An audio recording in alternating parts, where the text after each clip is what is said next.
Welcome to another episode of Threads of Enlightenment. As usual, it is my custom to welcome our guests because I know they're coming with something that I deem very, very expensive. One is time, and time is one of the most precious gifts offered to every single man, 24 hours, every woman, every boy and girl.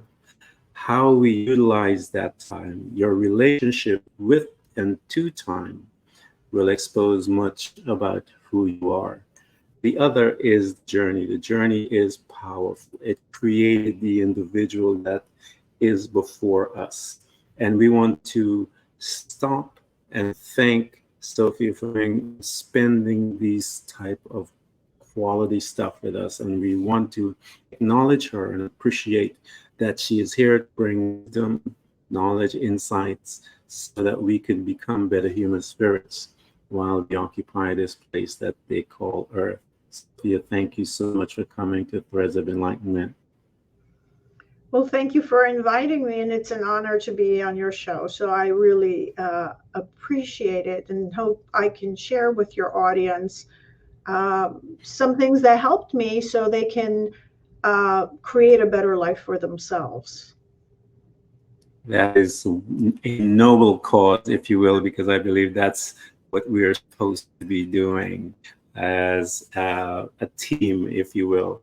Tell the people, I always ask this question, how do you serve mankind? Because I wanted the audience, and I will continue to ask that, because I want them to understand that, Sophia, it's not just about them. It is also about others. And we serve and we worship each other, if you will, through humility, through love, through patience, all these things as we serve each other. How do you serve mankind?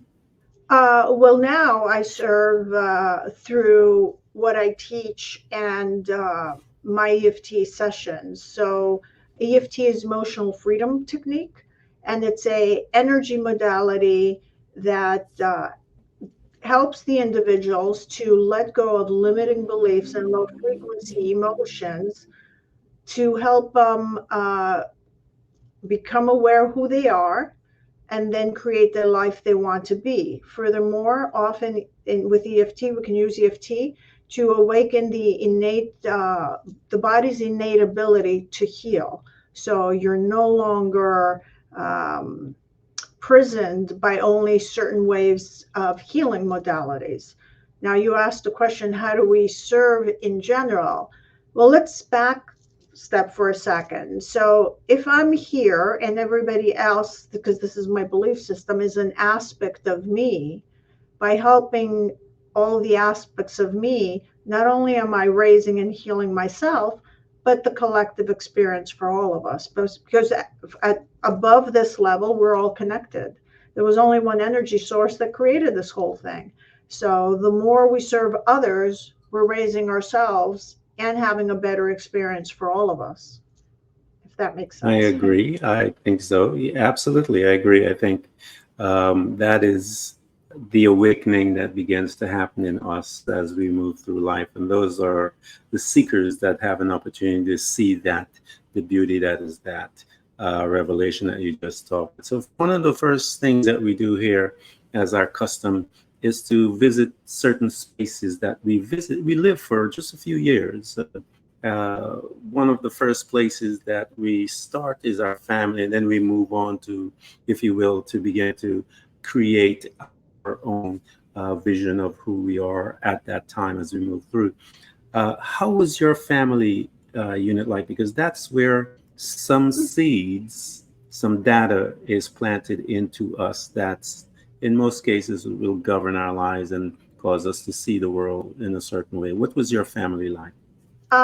Well, I had everything that I needed, but it was very challenging growing up. My mother wasn't fully there due to psychological challenges, and so she wasn't able to take care of her children. So that was the main thing. And then she wanted to move. So I was born in the US and I moved to Athens, Greece, and I moved with her without my father. And that was very difficult for me growing up, and I think for my brother as well, because we were alone for 7 years and she wasn't emotionally capable of handling certain stuff. And so while I went to school and had everything else, I didn't have the support and the interaction of supportive parents, and in this case, of a supportive mother. And there were a lot of phobias and fears that she had, and I got programmed with those limitations. Though I had something. How old, Sophia? How old were you guys when this happened to you and your brother? How old? I was 5. So I was Okay. 5, and then I moved. I was switched from an American education to a Greek education. So I had some adjustments learning Greek. Not I knew a few words because my parents were Greek. So I had a little bit of adjustment, and the educational system there was different.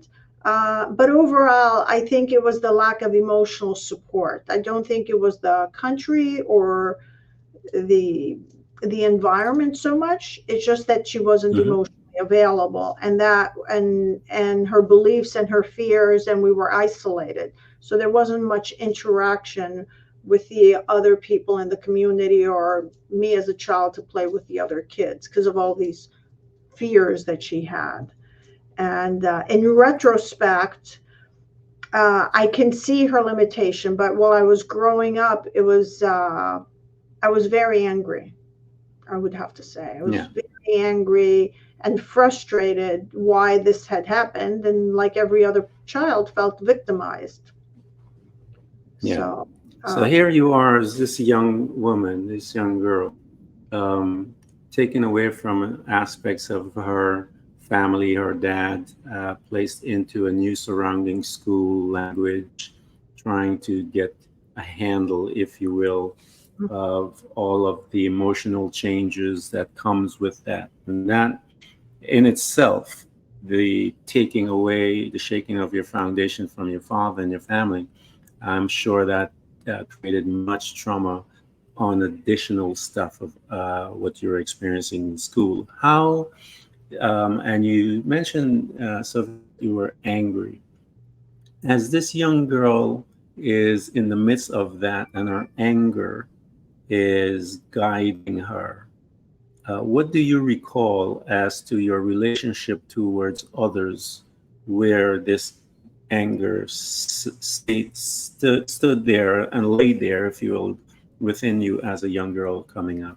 so the anger wasn't externalized, which was in some ways a good thing. So I didn't get into angry fights with other children. I was actually very passive, but it was an internal anger that had my mind racing on a regular basis, and creating me to be very unhappy for whatever good reason. Later on, it got channeled in activities and sports to my saving ability. So I didn't have problems being disciplined at school, or doing things like that. What And then the anger kind of got replaced, not that went away, with the feeling of abandonment, because my father was the Yeah. stable figure in the family. So I ended up just finishing school, studying and being very good at what I did, but not having too many social interactions with other people. And Mm-hmm. also something internally started to question. I didn't believe certain things. Like religion was a big thing in Greece. Everybody's a Greek Orthodox. And Yeah. so I had a problem that there's so many religions, but my religion had to be the right one. So there were some Yeah. questions there, and I was a little bit more than a little different. I was different, but my way of Mm-hmm. coping was to isolate. So the Yeah. anger did not, I did not act it out, though I do believe it's stored in the body. And when that anger is stored in the body, you receive experiences that you get attacked. So I did have a few Yeah. experiences where I got attacked. myself. And again, I felt even more victimized. So I think the victim mentality was very predominant in me, and the Wow. powerlessness. Yeah. I can see that as a young uh, individual having no power to deal with all of the trauma that was bestowed upon you because of adults' decisions and so forth. And so I'm sure there's a degree of that. And here she is, this woman, this young girl, if you will. And I tell people, you mentioned something that I tell people, Sophia, that we are meditative being. The human being itself is a meditator. We meditate all day long. What you meditate on um, is could be the negative thoughts, the negative. We call those things the loop that we put ourselves on. That's meditation. Until you begin to understand the purpose and the true power of meditation to bring you forward. But here's this cure. You're looking at your life, you're seeing all of these interesting emotional things, and you're heading towards college. So, which arena did you pick, and why did you pick that particular space when you were heading to? Because you're looking at an opportunity, if you will, to get away from your location, maybe start your own thing and create your own. What was that conversation with you like, and where did you go? When I was finishing high school, I wanted to leave Greece. I didn't want to be. My father did return with us, but at this point, I didn't want to be in the Greek culture, even though I am Greek and I respect and like the Greek culture. I just wanted to get as far away as I could. And so I chose to return to the States. And my goal was to study chemistry. Then later on, I ended up in medicine. I wanted, for whatever reason, some sort of a healing modality. Health appealed to me very much. And Mm-hmm. that is what I chose. And I struggled to come here by myself because my parents were not happy with that idea. So they weren't very supportive. And I ended up coming to the States by myself, and I had a rough adjustment. Let's put it that way. The good news is nothing bad happened to me, which, I Yeah. put myself in a lot of places where there could have been danger. Nothing happened to Mm-hmm. me. The only thing that kept on getting repeated is this issue of being abandoned, being victimized, being powerless, and being very unhappy. And then later on, it gets created as being very frustrated. So now the anger becomes externalized. So while I didn't react towards people, I was always frustrated and not Yeah. happy. A sense of unhappiness lasted with me for a long time, very long time. Wow. Yeah, it's really interesting how we make decisions, isn't it? They placed you, they took you into this place, and then you said, "Oh, I want out. I'm getting the hell out," and you began to put together a plan to get out and so forth, and you um, are carrying these things that we always carry, which is us, our beliefs, and you're moving through life here. You are bringing the parts of you that you see that keeps you sad, you're not happy, but you're aware of something not there, that fulfillment that you're longing. Being aware of that, um, Sophia, how did you live being aware of that, and living in this stew of unhappiness? What were your thoughts about seeking a way out of that quote unquote unhappiness? What were those kind of thoughts when you're by yourself? The first thought I had, which and I bought into it for a while, is if I could only achieve something else externally, I would get happy. So it was an Yeah. endless chase of either studying or getting another degree or moving somewhere else because that was the originate thought, that if I go far away from where I am, I'm going to be happy here. So I come here, then I'm not happy here. And then it's the next job or the next degree. And that ended up never working till I ended up having health challenges. And that's when the questioning now starts. So it was always a searching of something in the outer world. Something out there was going to make me happy, and there was something out there that was causing the problem. Always, isn't it? Yes. It's always something outside until you begin to get the revelation that it's much more deeper than that. One of the things that Sophie had mentioned, and I want to bring to you guys awareness of how you emotions. Emotions, I believe, is we can store our trauma is stored within our emotions. And as it resides within the body, it will erode the body. It is energy that is stuck. And it will try to find a way out. It manifests in cancer. It manifests as arthritis. It manifests in many different ways that science has put a label on. And most of those diseases came from the realm of the emotion that is stuck. And I've been in many events when people remove those emotions, the arthritis goes, this ease goes, and so forth. So keep that in mind when you're looking at yourself, and begin to dig a little deeper to excavate some of those pain that you have within your body. It's trauma stored within the emotional area of your being. So here you are. So you're accumulating your achievements, your titles, and all your degrees, and sickness begins to manifest in you.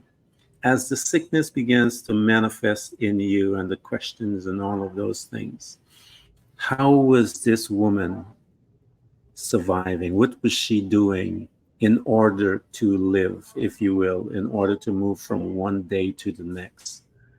I was working 2 jobs pretty much to survive. And because my degree is in epidemiology, I have a master's in epidemiology, I bought into the health system, that you only heal that way. But there was something that happened that made me question it. So I had symptoms, and I ended up having a surgery that was an exploratory surgery that I challenged because I had enough knowledge that I didn't need. And it was after the surgery that I got severe symptoms. And so what they kept on saying, it's incurable. And I would say, well, I didn't have it the night before the surgery. And it just doesn't correlate to me. How come I didn't have it the night before the surgery, but then after the surgery I have it, and now it's incurable, and supposedly I've had it, they claimed, all my life. And so that questioning started to push me forward and propel me and do a lot of research. And now I start fighting with the medical system. I mean, fighting, I'm not agreeing with their remedies or their solutions. And I was considered a defiant patient, but actually that is what saved me. I did not take their medications. I took some. I did not follow the suggestion for surgeries.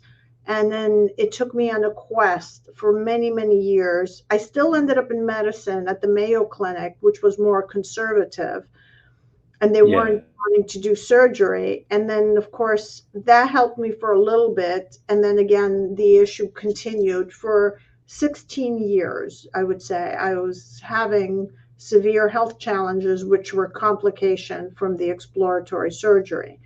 And that's when I started the quest. So what did I do in between? All I did was either study and work. I didn't allow myself to open. And there was definitely now clear anger that I could feel. I would easily snap. Now the anger is very prominent. Is Though I didn't out. attack people, Yeah. but let's say I was on the phone with the phone company, I could become very critical and angry. I didn't see it at the time. I saw it afterwards. I hope you guys are listening to what Sophie is talking about and watch the migration of the anger within her life, how she said it was subsided, and the progression of it coming up to the point where you are now it's going to manifest in life. Just don't sit there, guys. It will manifest. How it manifests, it has to do a lot with your personality and how you do things and how you handle. Some people just become extremely violent. Some people become critical, but critical language is a form of anger being expressed. Once you begin to learn how it's moved through different personalities and so forth. But here you are, Sophia. I just love that thread of that anger just slowly creeping up, coming out. Because I tell people this: the trauma that caused the pain becomes the superpower that you will begin to utilize to rescue others from. But until you get there, it is very, very powerful teacher, and it will bring you to your knees and cause you to seek truth. One of the things that Sophia mentioned, and I want to mention to you guys, Western healthcare is only a few hundred years old. You have other societies, Chinese medicine, you have herbalists, you have some of the Indian practices that African practices and herbalists and stuff like that. I've read a book where there is, for every disease known to man, there's an herbal remedy for it. Um, so I know that Western civilization and what we're used to, but it's just one system, one belief system. So you begin to investigate. I'm not saying that you go and run and do anything. I'm saying just investigate, because as Sophia said, she began to challenge them. So that I came from the healthcare system. I can tell you some horror stories that will scare you forever. So here you are, Sophia, you're questioning the programming, as we say. You're looking at your anger rising up. You're seeing glimpse of it changing and manifesting. What was that thing that pushed you over the edge? Because it usually takes some time. What uh, was it that pushed you over, and you began to now say, I need to work on this"? well, the anger for not having stood up for that explored. I did speak up, but I didn't assert myself fully, was coming Yeah. up. The fact now that I have a debilitating, life threatening condition, when I was very healthy. So I was always very fit. I was a runner. And I've had this experience 23, the hospital experience was 23 days. So I ended up, I was expected to die in that experience, and I didn't. Wow. So the first question I had is, how did I live? So I couldn't put together, if I really was originally so sick and I'm expected to die, how did I live? And then all the stories that they were saying about the condition um, was causing me to question myself. And I was working still in the hospital system, and I was seeing stuff. And I said, it just, there has to be another way. And while the Mayo Clinic and the physician there was very loving and supportive, helped me for a little bit, for several years, I should say, um, it's still, I needed something more. So now I started studying, and I ended up some mystical teachings from called Astara that opened my mind a bit. And then I ended up reading Dr. Joe Dispenza's books. That made sense. It clicked right away. But the problem was I couldn't embody the teachings. And Yeah. that's where the second struggle starts. And I didn't know how to channel that anger. So the anger was there as frustration. And I want to add something to what you said. So as a child, I had experienced violent attack towards me. So I learned not to externalize my anger. I didn't have an anger burst and I was attacked. I was just attacked. And so I never wanted to externalize my anger. That's how I just learned this is something I don't like, I don't want to do. And it was always held inside till I became a pressure cooker, Mm-hmm. knowing what to do with my thoughts and to physically even sit still. And so I read Dr. Joe's teachings, and at this point now, my life is totally collapsing. And I think at that point, I couldn't even work anymore. I think I reached, right just before that, I reached the point that I was really sick.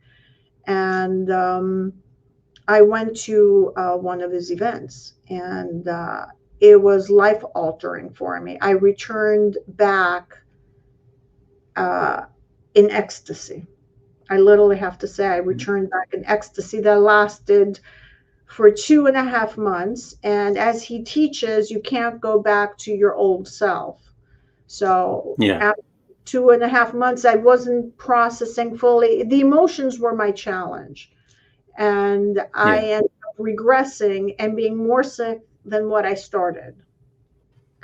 Uh, It's growth. I tell people growth, Sophie, is not a linear thing. Growth is back and forth, but the desire to move forward is stronger than sitting and becoming complacent, and that will move you forward. So we sometimes get very frustrated in the back, not understanding that there's some purpose within that, and that we have to learn how to uh, reimagine, focus, and move forward.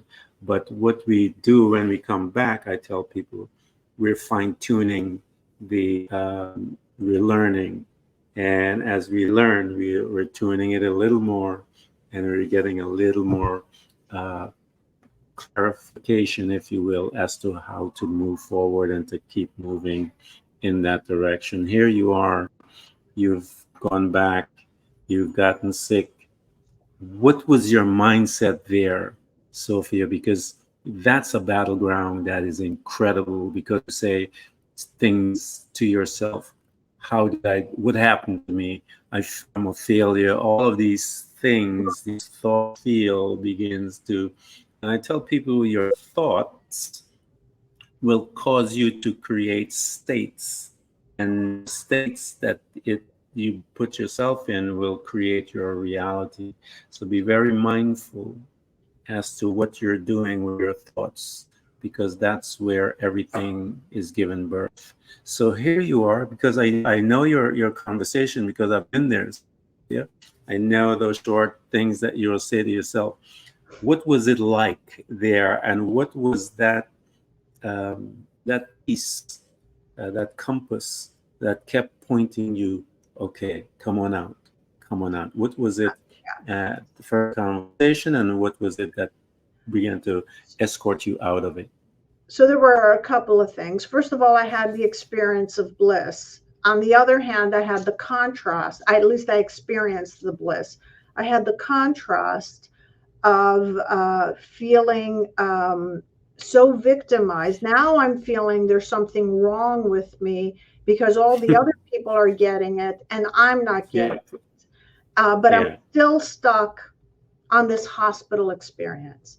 yeah. My partner, who always believed in me, kept on saying, I know you're going to find a way out of it. And he thought my ideas were crazy, but I think his support, knowing that I'm going to find my way out of it and supporting me to all my crazy ideas.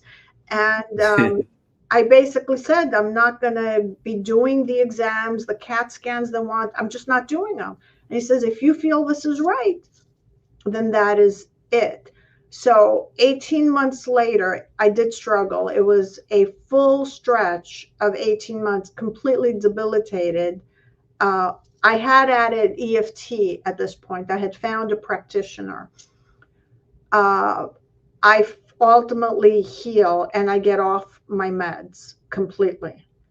And it took me 3 weeks to get off my meds. I had a lot of fear that I was going to Hmm. get worse. And I also would take some meds to be calm. So within 3 weeks, they were all gone. And that Yeah. finally brought me, besides the joy, it brought me a concrete belief that was suppressed in me that the body can heal on its own. So the body has the natural ability to heal under the right conditions. And that's the Yeah. first time also during this healing period. Well, I'm tapping 7 days a week because the anger, the depression, the anxiety were to the extreme. I saw how much anger I had and a lot of other Yeah. emotions that were really high up. I would wake up with complete anxiety. And before, I was frustrated, but it was always under a lid. I knew how to Yeah. press them down. And now they've come up to the surface, and I'm literally losing my mind. Um, and I made a choice. I think what contributed to the healing is I made a choice to heal that hospital experience. I also saw how I attracted it and then to heal the parents. And I actually have a lot of love and compassion for both of them because they did the best they could given the circumstances. There was Yeah. no way they could see it differently. And that is ultimately that led me to heal and to realize how reality is created. And now I'm given the choice, do I go back to medicine? And this is during the pandemic, or am I now because I am I going to be broke? And I said, there has to be something else to do. There's no way I could go back to medicine. I just couldn't. And that's Yeah. when, Yeah, like I said, I've seen, being in the healthcare field, I've seen a tremendous amount of things. I witnessed what we call miracles, if you will. And it was simply the individual's belief system that began to shift their perspective. And once their perspective shifted, everything comes and shifts. But most of us, Sophia, we believe that once the perspective shifts, that everything shifts like the next day. It took you 18 months to begin to move as your perspective shift. It takes some time because there is lots of programming that you have within yourself that you're probably not aware of. But within that time span, you will be amazed when they start coming out and start showing up. And then you're recognizing, wait a minute, wow, I didn't know it was there. I recognize some of it, but hey, I see what it is. And so then you have to learn how, as Sophia talked about, her anxiety and all of these different things will show their face. And then it gives you an opportunity to make a decision. And I say this to them all the time, Sophia, that the reason why your life is circular is because you haven't made a decision yet what you want to do. You are thinking about it. You're thinking all kinds of other stuff. But I always tell them that the decision maker that will always change your life is that subconscious individual. It's that one there, that when that one makes a decision, it will propel the natural mind into going after the data, put in the time to study. And we call that piece from religion the walk of faith, where you don't care about whatever anyone said to you. You're going after that data to get the truth about your situation so that you can change your facts. I said there's two things in this world: facts and truth. Go find your truth and change your facts. So here you are. You have been through much, if you will. You've made the correction, you've course correct. We're always still course correcting, guys. It'll always happen until you die. So don't look for perfection. There's no such things.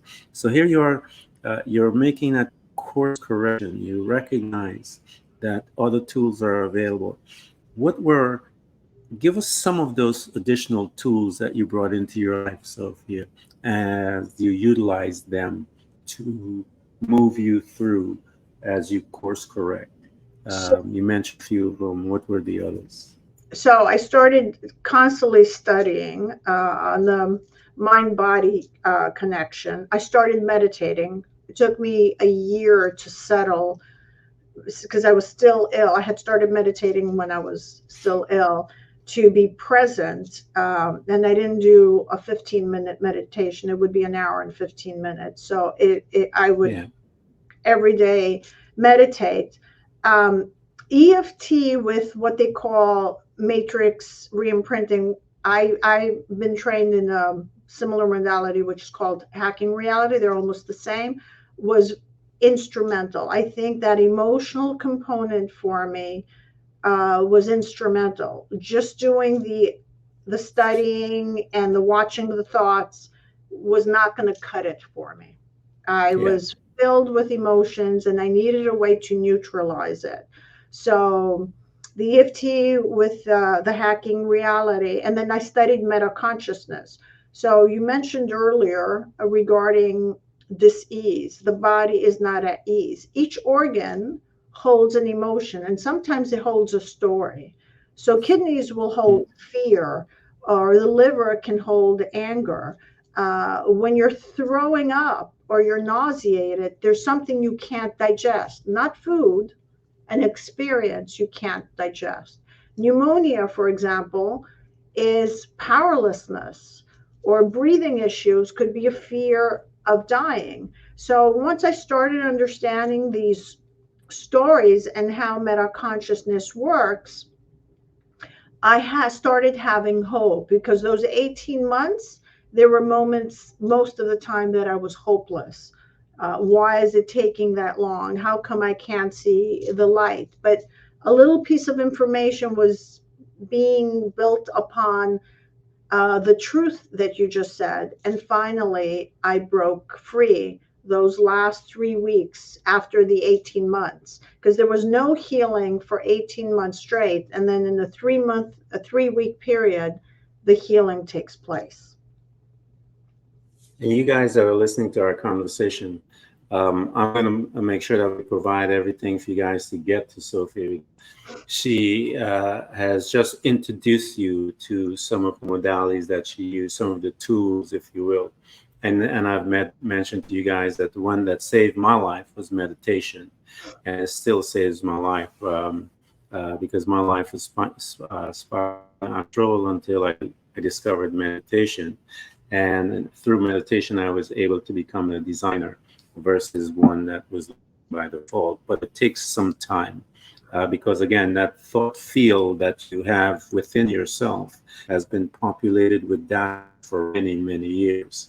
And so there will go all over the place. When you begin to meditate, you'll go start thinking about, well, did I turn off the light? Did I turn off the stove? Is the car parked? Is it back in the right way? I mean, you'd be amazed what kind of crazy thoughts come to you. But then you have to learn how to speak to those thoughts and say, my one of my favorite things was not now. I do not give you permission at this time. And I would say that, and you would be amazed as to how fewer times and fewer would come. And I can sit, as Sophia said, for an hour and a half in peace and learn to become even more present, because that's the key. As one lives in the present, you are able to experience and respond with wisdom and knowledge and insights and all of these things, not react. You can only respond from a place of being present, but you react from any other place. So learn how to get there. It's fun, trust me. It's a practice that you have to do. So here you are, you've brought in all these tools, and now you're moving forward as to becoming a servant. What did that look like, Sophia, when you were the thoughts of becoming a servant began to entertain in you? Because I always tell people there's this unease that sits in your chest that tells you keep moving and that it wants to expand you. What was that like for you? And why did you pick where you work and are right now? Well, first there was resistance. So I knew I didn't want Always. to go back to healthcare. And then Yeah. I was angry I wasted all this money on a degree that most of it wasn't true. So I said, let me try this EFT now as a course, just Yeah. for myself. And I'm debating what to do. And then I decide, you know what? I'll finish the certification. So in clinical EFT, you actually have to do case studies and you have to, work with people. And in the process, I started having joy seeing how I was helping the individuals. And there were one or two in particular individuals a little bit later on when I started working that they were more motivated than me. And so Mm. that gave me even more joy. And I would say, well, if this client can overcome this even worse thing, then maybe I could do even better for myself. And that Yeah. was very key motivation and the joy of seeing these clients.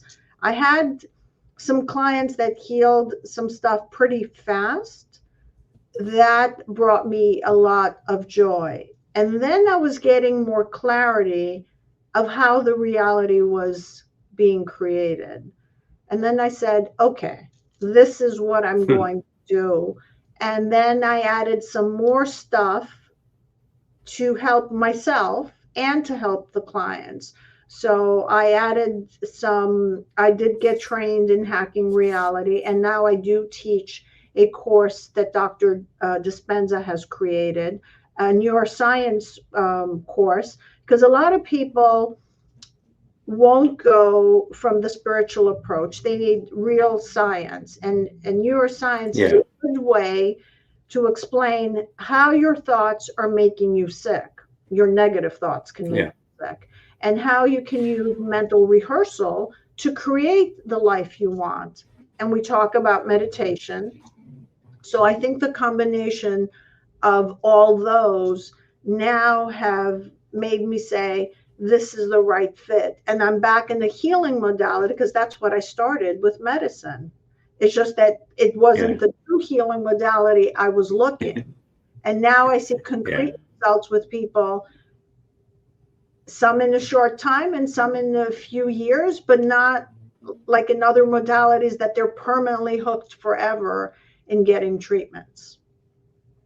Yeah, you will always incorporate everything that you have gone through. It is designed that way, that you will begin to, uh, even the smallest of things that you did before in a previous life, you will see because there are principles within it that is necessary for where you are today that you will be able to utilize to assist someone to bring freedom. And here, so talking about freedom, guys. It's a dance. It's never, as I said, never a linear life. And I think I would be bored out of my wits if life was just a linear thing. It is designed to stretch you. It's designed to expand. It is designed to show you the greatness that is you, Mm-hmm. deep you are. And as you began to see the deepness of you, as Sophia said, you have this desire to serve others because you're excited for them to see themselves. And the purpose of a guide or a coach, as they say, but I love the terminology guide because that's all they can do is guide you, is to guide you so that you can become. Mm-hmm. You can become who you are and not what they said that you were. You can see who you are. All of those negative language that they use to program you. You have the ability, some of the tools that Sophia had mentioned, to reprogram your synapses in your brain and create a new path that you not someone else is designing for you. Get out of their dream, as Sophia said before we started, and begin to create your dream. Because Sophia, one of my best friends, said that to me one day, and it messed my life up.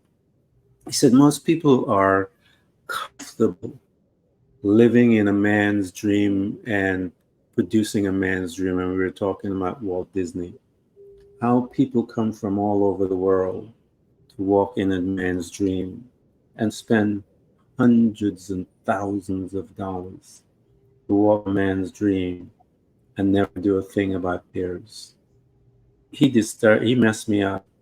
I was never the same, and I began to seek mine because I could not rest after he said that, because it was one of the most powerful thing that was ever said to me. Because most people spend their lives in someone else's dream and never have an opportunity to know who they are, and died that way as well. So we are trying to offer you an opportunity to get in touch with Sophia. I'm going to provide all of her stuff, man, for you to begin to see who you are so that you can become yourself, your true self. Sophia, I want to thank you for coming to Threads of Enlightenment. This has been a good interview. Thank you so much. Thank you very much, Ken. And I really, again, it was an honor. And I'd like to tell the audience just a reminder, they can become anything they want to be. The outer world or the systems don't have to limit you, and you don't have to buy into their story. And once they become who they are, they can start feeling some joy for themselves and be, as you said, the creator of your life. And thank you once Yeah. again for allowing me to be on your show. It was a real pleasure for me. It's an honor. Thank you. I'll leave you guys with this. Up in the church, and Jesus said, all things are possible to him who believes. The same thing, you know, all things. Sophia talked about healing the self, healing the body, healing the mind, healing things. All things are possible to you who believe. It's you, not anyone else or what they say. It's you who. So again, I'm going to provide all of her stuff so you can get into her space, so she can begin to escort you, to introduce you to some of these tools that she's utilized to get data, scientific proven results, so that you can see for yourself. Because many of us need to see it, as Thomas says, I touch a wound in his hand, let me stick my hand in there. There's a ton of us like that, and there are others that believe different. But she has all of the data. She has her story. She has others. And then we're going to provide you guys so that you can get into her space and come. Thank you so much again for coming.